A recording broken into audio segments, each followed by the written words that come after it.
Allah akan mengantar kepada cahayanya mereka yang mau mentransformasikan dirinya dari kegelapan menuju kepada cahaya.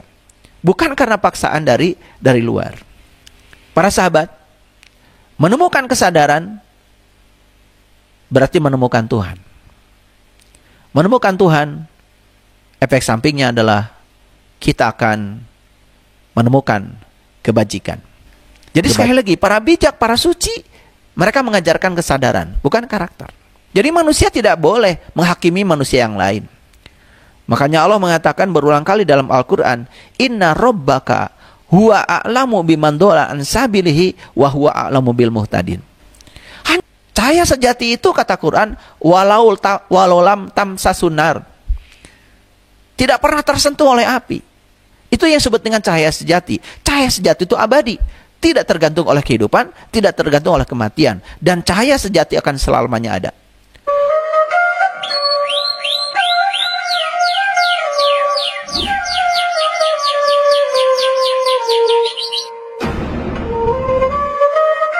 Bismillahirrahmanirrahim. Assalamualaikum warahmatullahi wabarakatuh. Segala puji hanya milik Allah, Rabbul Alamin, sang keberadaan, sang kehadiran yang meliputi semesta raya, meliputi semua makhluk, meliputi diri kita. Bahkan dia tidak pernah jauh dari kita. Mari kita sadari selalu kehadirannya dalam diri kita. Yang paling dekat dengan kita adalah nafas yang ada membersamai kita. Dan nafas adalah sesuatu yang tak terbatas nilainya. Kekayaan yang paling besar pada diri kita adalah nafas kita. Dan nafas adalah bukti keberadaan sang hidup pada diri kita. Oleh karena itu, saat ini kita masih bernafas, kita masih menggenggam amanah kehidupan yang diberikan olehnya kepada kita. Mari kita gunakan amanah ini dengan sebaik-baiknya. Oleh karena itu mari kita puji dia bersama-sama membaca hamdalah. Alhamdulillahi Rabbil Alamin. Selamat datang di tangga yang ke-8 dari titian kesadaran. Dan tangga ini pasti lebih berat. Tetapi jangan berpikir berat. Berpikir bahwa kita bisa mencapainya. Oleh karena itu kita mohon ridho dan berkah Allah, mohon kekuatan. Semoga kita bisa memasuki tangga ke-8 ini dengan mulus. Sehingga kita bisa mencapai tangga-tangga berikutnya. Karena tidak boleh ada satu tangga pun yang dilompati. Dan kita harus melewati setiap tangga dengan penuh ketekunan. Oleh karena itu mari kita sapa asma Allah dengan kelembutan dan cinta, seraya membaca basmalah. Bismillahirrahmanirrahim. Para sahabat, kan ada orang yang melakukan kesalahan berulang. Itu jelas ya, kesalahan berulang itu akibat dari ketidaksadaran. Jadi seseorang dapat terus membuat kesalahan yang sama, hanya jika dia tetap tidak sadar. Jadi satu-satunya cara untuk menghentikan kesalahan yang sama, berarti dia harus berpindah dari ketidaksadaran menuju kepada kesadaran. Lalu, lebih lucu lagi, dia sudah melakukan kesalahan yang sama berulang-ulang, tapi masih menganggap dirinya begitu sempurna, begitu luhur, begitu suci. Padahal kenyataannya kan tidak. Itu yang disebut dengan fiksi terhadap diri sendiri. Itu yang disebut dengan mitos terhadap diri sendiri. Fiksi dan mitos terhadap diri sendiri itu adalah produk dari ketidaksadaran.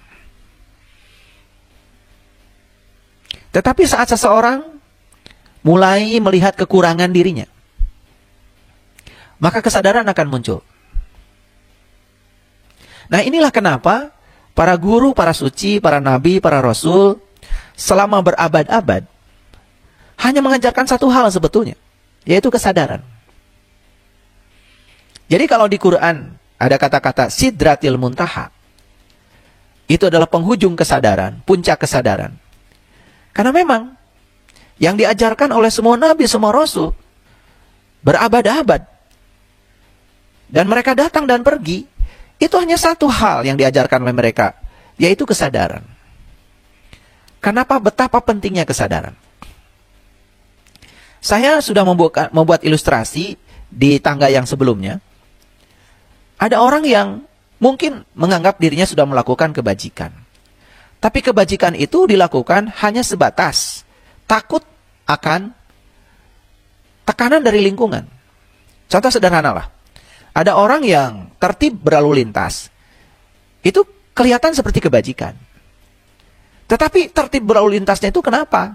Oh, ternyata karena ya itu ada pengumuman dari tanggal sekian, sampai tanggal sekian akan ada operasi yang dilakukan oleh pihak kepolisian. Jadi tertibnya itu karena takut ditilang polisi. Nah, semua yang disebut dengan kebajikan karena tekanan dari luar, itu belum kebajikan. Karena kebajikan itu harus dari kesadaran. Sadar bahwa sebetulnya memang saya harus tertib lalu lintas demi kepentingan bersama. Tetapi giliran tidak di waktu operasi atau tahu bahwa di situ tidak ada polisi, lalu cara mengendarai mobilnya berbeda. Nah, itulah yang saya maksud dengan kebajikan palsu. Kebajikan yang dilakukan semata-mata karena ada tekanan dari pihak luar. Jadi sama seperti orang melakukan kebaikan di masyarakat, itu karena ya takut dinilai buruk oleh masyarakat, bukan dari kesadarannya sendiri. Itu masih kebajikan palsu. Bukan benar-benar suatu kebajikan. Jadi kalau dia melakukan kebajikan cuma tekanan dari luar, maka itu ketika dia mengklaim dirinya sudah tertib, sudah melakukan kebajikan, itu sebetulnya masih fiksi. Itu masih mitos. Mitos terhadap dirinya sendiri. Para guru, para suci, ternyata mereka tidak mengajarkan karakter. Para guru, para suci itu mengajarkan kesadaran. Oleh karena itu maka Allah sendiri di dalam Al-Quran mengatakan, Yahdillahu linurhi mayyasha. Allah akan menunjukkan kepada cahayanya siapa yang dikehendaki. Siapa yang dikehendaki oleh Allah, yang punya kehendak. Kehendak itu dari mana? Kan dari dalam. Bukan paksaan dari luar. Jadi Allah saja akan menghendaki mereka yang punya kehendak. Allah akan mengantar kepada cahayanya mereka yang mau mentransformasikan dirinya dari kegelapan menuju kepada cahaya.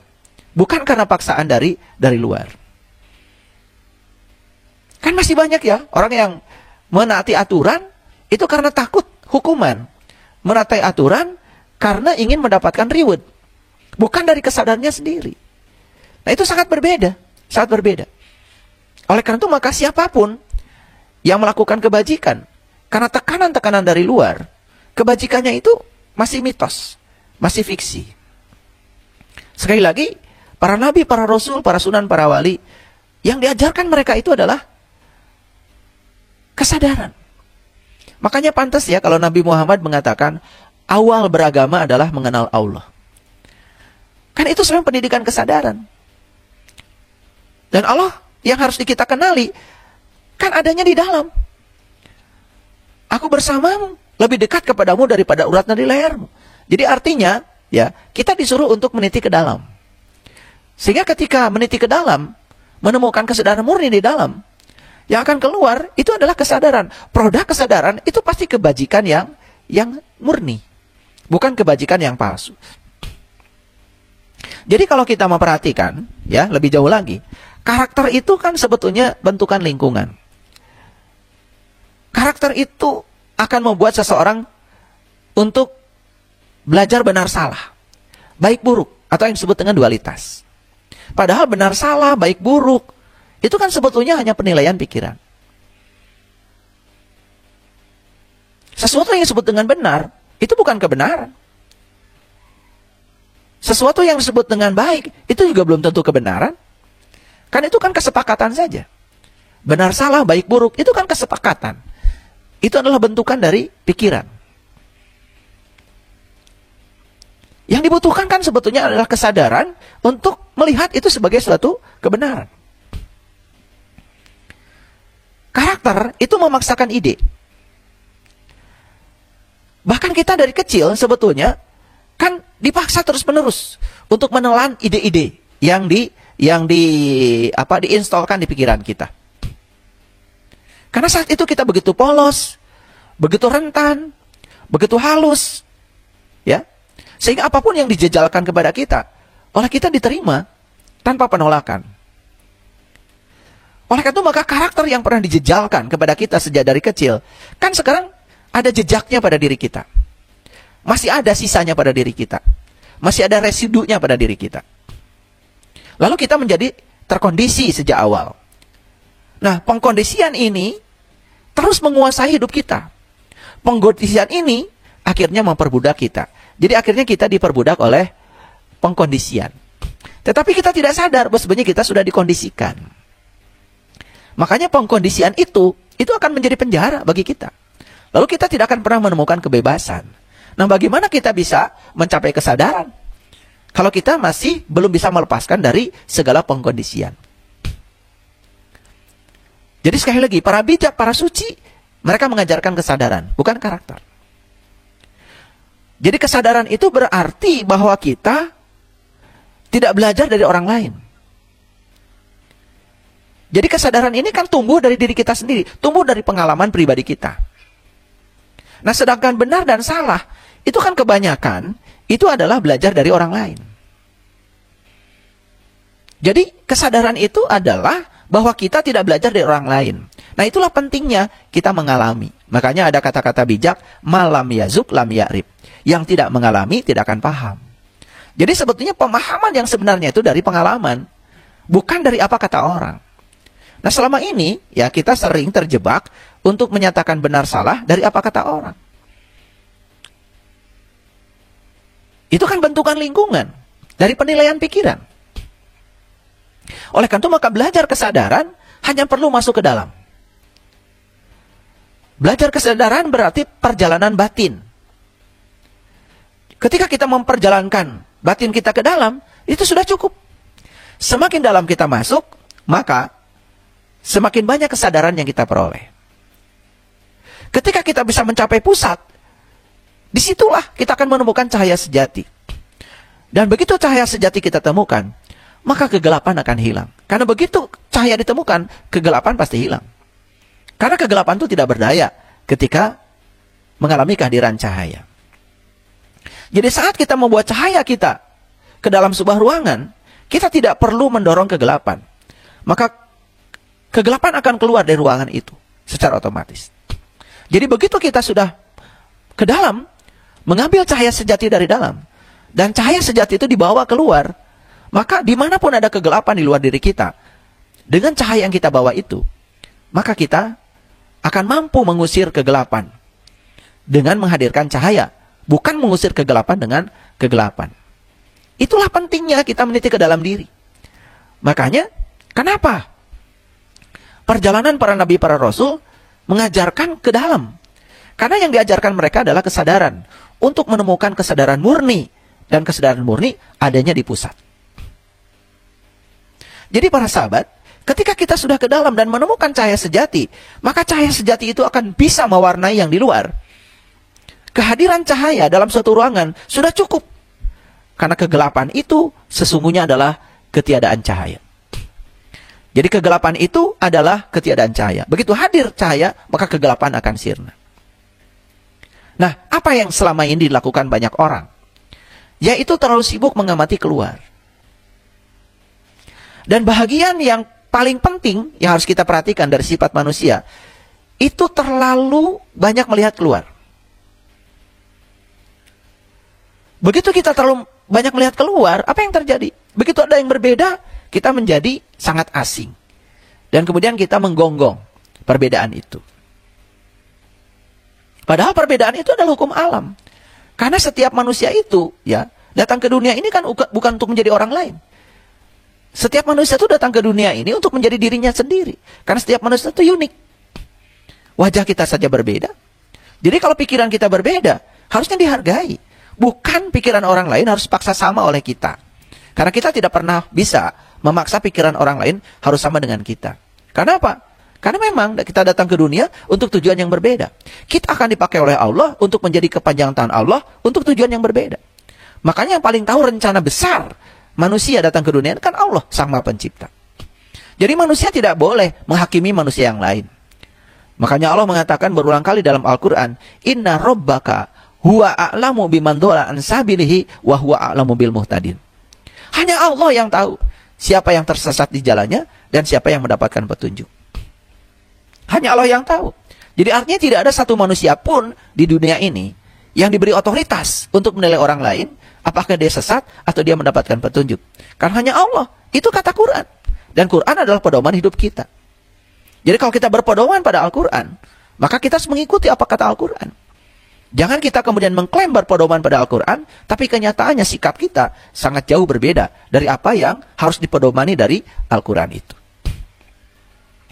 Jadi ini ya, bagian yang paling terlihat dari sifat manusia itu adalah terus melihat keluar. Oleh karena itu, ya, kita tahu lebih banyak tentang orang lain daripada tentang diri kita sendiri. Akibat kita terlalu banyak melihat keluar, kita lebih banyak tahu tentang orang lain daripada tentang diri kita sendiri. Makanya ada pernyataan kan, ya. Jadi sesuatu yang kecil, ya, di seberang lautan kelihatan. Tapi gajah di pelupuk mata malah nggak kelihatan. Karena saking terlalu banyak melihat keluar, akibatnya apa? Ya, kita lebih banyak tahu tentang orang lain maksudnya, daripada lebih tahu tentang diri kita sendiri. Padahal tugas kita itu man arofa nafsahu. Tugas kita itu harus kenal diri. Makanya kalau kita kenal diri, kita akan kenal Tuhan. Nah, kalau kita terlalu banyak tahu tentang orang lain, lalu kita menjadi asing dengan diri kita sendiri. Akibatnya apa? Jadinya kita tidak tahu apa-apa tentang diri sendiri. Tidak menyaksikan tindakan pikiran kita sendiri, tidak mengamati dari dalam. Bahkan pikiran kita pun kita jarang sekali mengamatinya. Nah, itulah kenapa ya kita harus belajar hening. Jadi saya belajar hening itu belajar melihat ke dalam untuk melihat bagaimana pikiran kita bertindak. Nah, itu yang disebut dengan metakognisi. Melihat bagaimana pikiran kita bertindak itu adalah metakognisi.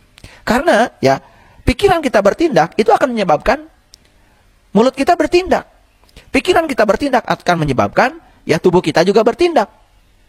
Jadi kalau itu berasal dari pikiran yang buruk, otomatis yang keluar kata-kata yang buruk dan tindakan yang buruk. Dan itu kan merugikan kita sendiri. Lagi-lagi, berarti dosa itu berasal dari ketidaksadaran. Nah, jadi tugas kita sekarang, para sahabat, di tangga yang ke-8 ini adalah menemukan jendela kecil untuk bisa melihat siapa diri kita. Menemukan jendela kecil, karena jendela itu ada. Sejak kita lahir, kita sudah dikasih jendela itu. Cuman sekarang jendela itu masih tertutup. Jadi kita memerlukan putaran 180 derajat. Dan itulah yang disebut dengan perubahan. Kita harus menutup mata. Dan kita mulai menonton diri kita ke dalam. Karena ketika kita membuka mata, kita menontonnya keluar. Begitu tutup mata, kita menonton ke dalam. Ketika kita menonton ke dalam, perhatikan. Pada awalnya kita hanya akan menemukan kegelapan. Tidak ada yang lain. Dan banyak orang yang menjadi takut. Lalu bergegas kembali keluar. Karena dia bilang di luar terang. Di dalam gelap. Ya memang di luar terang. Tetapi cahaya yang di luar itu ya tidak akan membuat kita tercerahkan. Cahaya itu tidak akan membantu kita sama sekali. Karena cahaya yang di luar itu bukan cahaya abadi. Cahaya yang datang dan pergi. Semua ada sumbernya. Cahaya sejati itu kata Quran, walau lam tamsasunar. Tidak pernah tersentuh oleh api.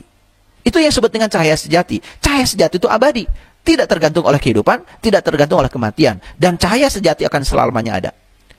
Walau lam tamsasunar, dia tidak pernah tersentuh oleh api. Itulah bedanya. Dan cahaya sejati itulah yang akan mengubah kita. Bukan cahaya yang di luar.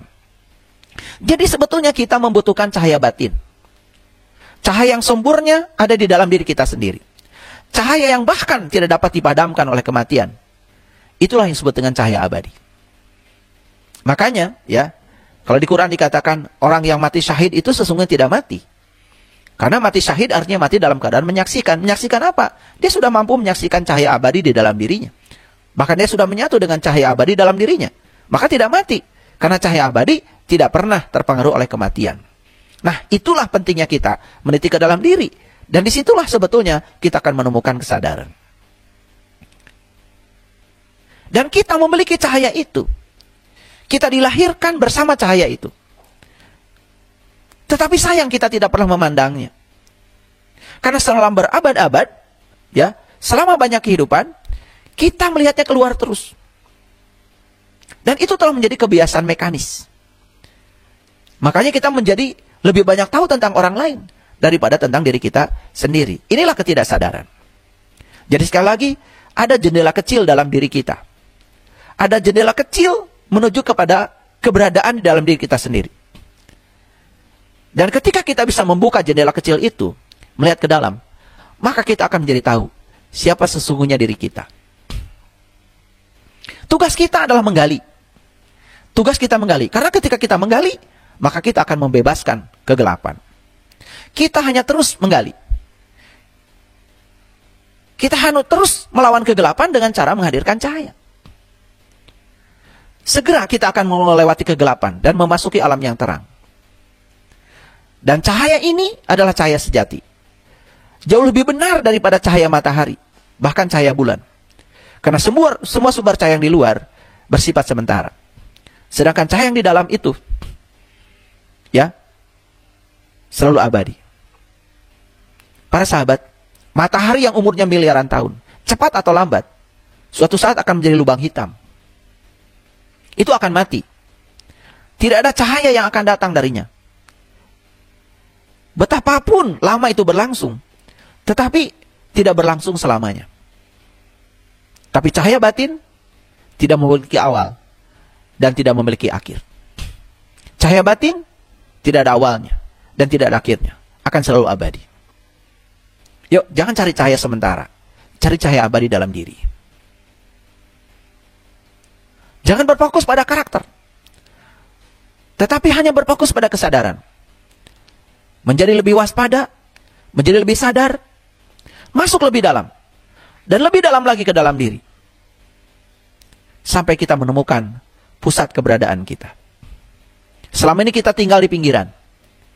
Kekacauan selalu berkuasa di pinggiran. Semakin dalam kita pergi, semakin dalam keheningan memerintah. Dan dalam pengalaman keheningan itu, cahaya, kegembiraan, hidup kita mulai bergerak ke dimensi lain. Kesalahan dan kesalahpahaman, insya Allah akan menghilang. Kenapa? Saya sering mengatakan, salah proyeksi, salah persepsi, salah interpretasi, itu adalah produk dari kegelapan. Kegelapan adalah simbol dari ketidaksadaran. Kita tidak perlu khawatir tentang kesalahan. Kita tidak perlu khawatir tentang kesalahpahaman dan kekurangan. Karena begitu, ya, cahaya hadir, maka semuanya juga akan sirna. Jadi tugas kita sekarang hanya peduli pada satu hal. Satu hal saja. Apa itu? Masukkan semua energi kita sepenuhnya ke dalam satu tujuan. Bagaimana kita menjadi lebih sadar? Bagaimana kita menjadi lebih sadar? Hanya satu tujuan.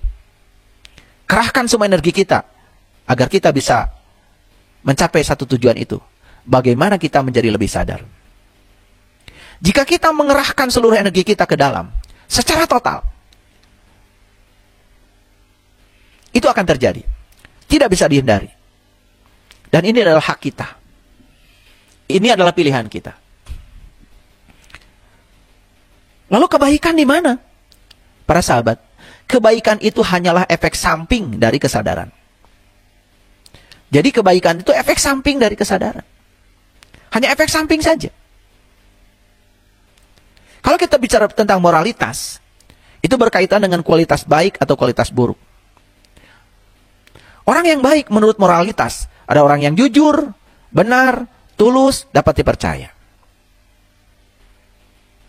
Orang yang penuh perhatian, tidak hanya orang baik. Bahkan jauh lebih dari itu. Bagi orang yang baik, kebaikannya adalah segalanya. Bagi orang yang sadar, kebaikan hanyalah efek samping. Jadi, pilih mana? Pilih jadi orang baik atau pilih jadi orang yang sadar? Bagi orang yang baik, kebaikan adalah segalanya. Tapi bagi orang yang sadar, kebaikan itu hanyalah efek samping. Jadi saat kita menyadari keberadaan kita, kebaikan akan mengikuti kita seperti bayangan. Maka kita tidak perlu berusaha untuk menjadi baik. maka baik akan menjadi sifat kita. Tidak perlu menjadi baik. Yang diperlukan adalah menjadi sadar. Karena kalau menjadi sadar, pasti kita akan baik. Orang baik belum tentu sadar. Siapa tahu orang yang disebut baik itu hanya berusaha keras untuk menjadi baik. Karena dia sedang melawan kualitas buruk.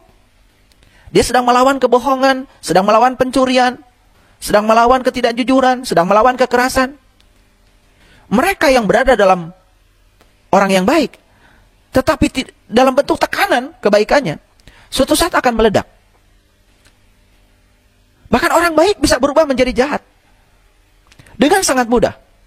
Tanpa usaha apapun. Karena semua kualitas buruk ini ada.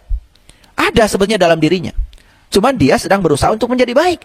Tapi kualitas buruk ada. Cuman hanya sedang dibatasi oleh tekanan. Sedang dibatasi oleh usaha. Jika dia menghilangkan upaya mereka, ya, upaya dia, maka bisa jadi yang disebut dengan keburukan dalam dirinya yang tetap tinggal itu akan muncul ke permukaan. Sehingga kita melihat sisi buruknya. Karena apa? Karena di dalamnya tetap saja masih ada kegelapan. Jadi oleh karena itu maka kita tidak perlu menjadi baik. Yang diperlukan oleh kita sekarang adalah menjadi lebih sadar. Karena begitu menjadi lebih sadar, pasti akan baik. Karena efek samping dari kesadaran adalah menjadi lebih baik. Karena ada orang yang menekan sifat buruk. Orang baik selalu serius. Karena dia takut dengan semua sifat buruk yang telah dia tekan. Jadi dia hanya menekan sifat buruk saja. Padahal sifat buruk itu masih ada dalam dirinya. Dan dia menjadi sangat serius. Kenapa? Kalau dia menekan sifat buruk, dia kan punya ambisi. Bahwa dia ingin lebih dihormati karena kebaikannya. Ingin lebih dihargai karena kebaikannya. Berarti kan dia mendambakan kehormatan. Bukan kebaikan yang asli. Yang lahir dari kesadaran. Oleh itu maka, kebanyakan orang, ya, ingin disebut sebagai orang suci. Ingin disebut orang baik. Tapi sebetulnya tidak seperti itu. Jadi oleh karena itu maka tugas kita saat ini adalah menemukan pusat kita. Menemukan kesadaran di dalam. Jangan sampai kebaikan yang kita lakukan itu kebaikan yang dilakukan semata-mata karena tekanan dari pihak luar. Kalau begitu, maka orang baik bisa jadi berada dalam konflik. Seluruh hidupnya bukanlah kehidupan yang penuh sukacita. Dia tidak bisa tertawa, tidak bisa sepenuh hati, tidak bisa bernyanyi, tidak bisa menari. Karena yang disebut dengan baik oleh dia semata-mata karena ingin disebut baik oleh lingkungan, bukan dari kebebasan dirinya. Nah itulah pentingnya kita membebaskan diri dari ketidaksadaran. Jangan sampai kita menjadi orang suci tetapi penuh dengan penghukuman. Kita ingin menyatakan diri suci, terhormat, tetapi kita sebetulnya ya sedang memenjarakan diri kita sendiri. Karena kita lebih banyak dibentuk oleh lingkungan. Tetapi kalau kita menemukan pusat dalam diri kita yang namanya kesadaran, maka kesadaran itulah efek sampingnya adalah kebaikan. Kebaikan yang bukan bertopeng, tapi kebaikan yang betul-betul sempurna. Kebaikan yang benar-benar datang dari dalam. Para sahabat, jadi di episode yang ke-8 ini, di tangga yang ke-8 ini, saya menitik beratkan kita untuk menemukan kesadaran mutlak. Kesadaran yang lahir dari dalam diri kita sendiri. Maka tidak ada jalan lain kecuali kita menemukan cahaya dari dalam diri kita. Menemukan terang dalam batin kita. Karena cahaya itulah yang akan membawa kita kepada kesadaran. Dan kita harus melampaui konsep orang baik. Dan kita akan memasuki konsep kesadaran. Karena kesadaran efek sampingnya adalah kebaikan.